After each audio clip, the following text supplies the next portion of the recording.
Hello friends, once more welcome to another YouTube episode of Mihygge. This is Purnima, Dr. Purnima. I know I'm still stuck in the shade trying to do a marathon YouTube videos, but today we talk about vaccinations in the elderly. 5 vaccinations, 5 you need, an elderly will need after they turn 50, 55, 60, 65. What are those vaccinations? Simple. 1, pneumonia vaccine or pneumovax or anti-pneumonia vaccine it should be. Make sure they're getting one. You know, most of them get at 65, and in some countries it might be earlier. In some places, or with some medical conditions like chronic lung diseases or heart diseases or cancers and whatnot, you might need it a little earlier as well. Second, influenza vaccine. 2, that's influenza vaccine. Don't forget it. Influenza is one of the biggest killers, and pneumonia can be a secondary killer to influenza. So make sure you're getting the influenza vaccine. Right at the fall. Sometimes starts at August or September or October, goes all the way to February and March. So influenza vaccines are very important. Third, number 3, tetanus.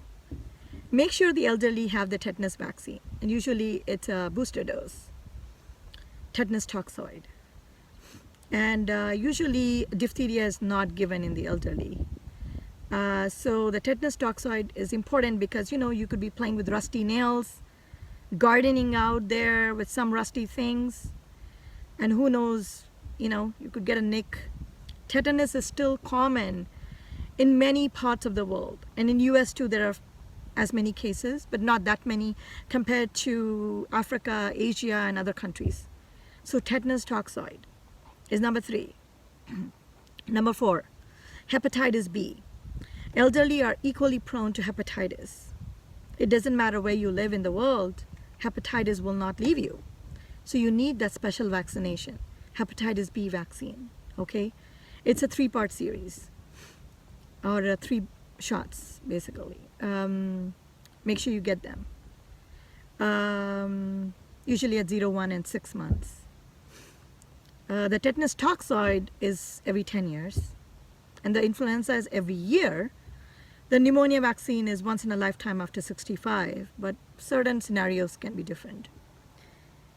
The last but not the least vaccination is COVID vaccine. Make sure you're getting your COVID vaccine.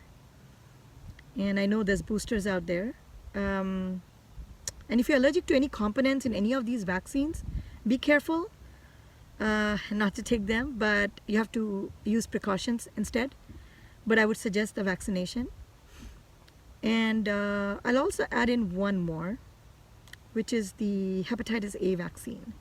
So in lots of countries like Africa, Asia, etc., hepatitis A is very rampant due to water, mostly. And there is no vaccinations for hepatitis C. Usually that comes from seafood or whatnot, or blood transfusions, or, you know, unfortunately, other reasons. But these are the vaccines that an elderly needs. And I'll also throw in one more that I usually recommend is zoster vaccine, or a herpes zoster vaccine, or anti-herpes zoster. Herpes zoster is pretty much the same as vaccinia, the chickenpox, varicella zoster.